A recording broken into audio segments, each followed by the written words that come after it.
Have you read the Bhagwad Gita? Yes. Okay. What's in that book? Why do people say that you open any page of it and you'll get your answer? Why do people say things like that? Sure. I think the first thing to know is let's remove the religion aspect from the Bhagavad Gita totally. Bhagavad Gita is not a religious book.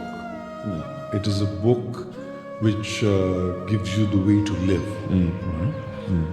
And the setting for the Bhagavad Gita is the battlefield of Kurukshetra, the Mahabharata, where Arjun's confused, right? And Krishna becomes his mentor and gives him guidance in a way that he can now start doing what is meant to do right. So every young man or lady is going to have confusions.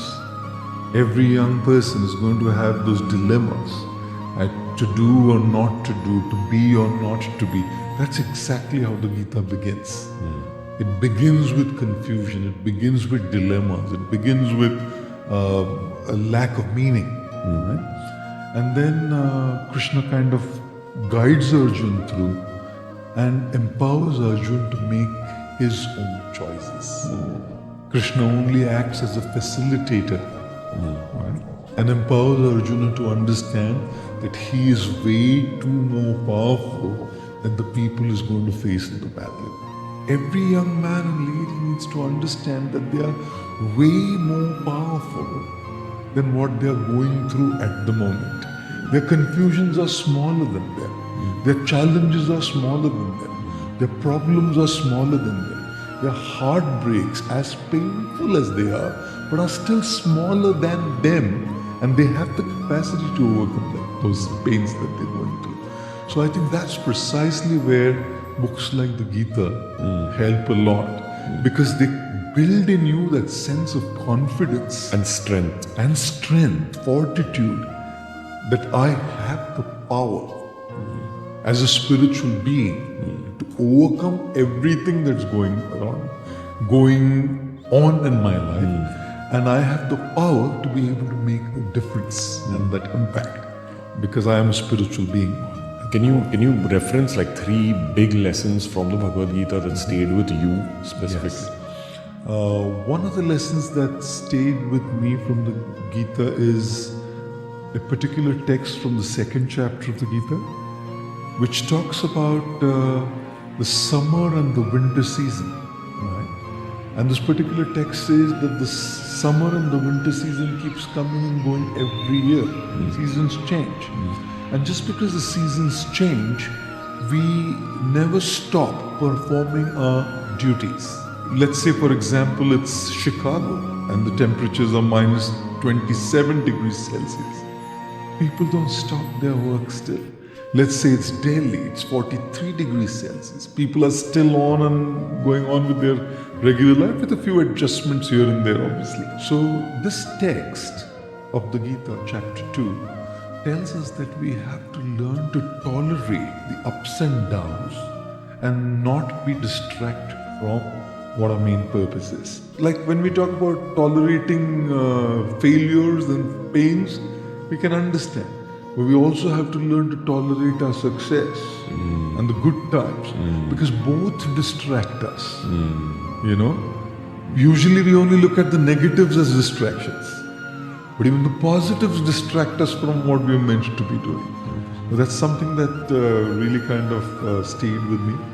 The second thing that I really kind of resonate with in the Gita is a verse from the 6th chapter which talks about the mind being a friend or an enemy to you. It depends on how you deal with the mind. Okay. Right? If you befriend your mind, the mind will become your friend and will empower you to do what you want to do. But if you don't deal with it rightly, then the mind will become your enemy and will lead to your downfall. I'll give you an example. You want to get up early in the morning to go for a jog or for a workout because you know you want to be fit. You know your days are busy. And you decide this is going to be my plan for the year 2020. Correct? You set up the alarm clock to wake up early, well, it's 5, 6, whatever. And when the alarm goes, What's the mind saying?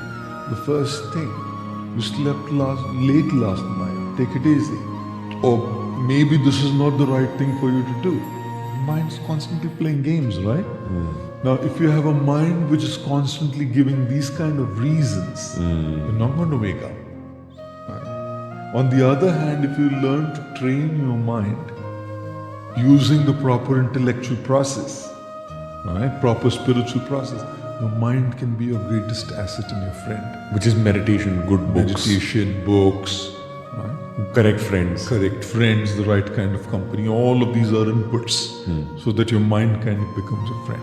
And the third thing from the Gita that connects to me a lot is how do we start looking at the presence of divinity everywhere, in every aspect. We don't have to necessarily go to a place of worship to look at the presence of divinity. You can look at the presence of divinity in nature, you can look at the presence of divinity in other people. You can start looking at the splendor of the creator or the creation. Or you can start looking at the splendor of the creator in the creation. You know, which is precisely why this is something that I usually tell people is when you look at somebody who's better than you know, and especially if they are in the same field, usually there is insecurity. There's insecurity that this guy is doing better than me in what I am doing. Or there is envy, jealousy. Or sometimes it goes to the extent of sabotaging that other person's work. You know? And it has happened in the world. It happens all the time. So when you start looking at divinity in creation, you start looking at how divinity has empowered somebody to do something in a special way. That person has been gifted by higher powers, right? And to sabotage that person's work or to be envious about that person or to feel insecure means actually insulting somebody who's given that gift to him. You know? But if I look at that person and derive inspiration from that person, I can seek that inspiration to follow my aspiration. You know, that aspect of the Gita also kind of really resonates with me. That you start looking at divinity everywhere and in every place around you, including people who are doing better, because it's not them. You can see straight away. Very often I see people who do remarkable stuff, and they usually, when they speak, they say it's they doing it, and of course they're doing it. No doubt that there's a part that they're doing, but you can tell that there's something beyond them that's kind of making them do it. Whether it's acting, speaking, singing, something. There's an element which is not necessarily effort, not their effort. You know? X factor. X factor.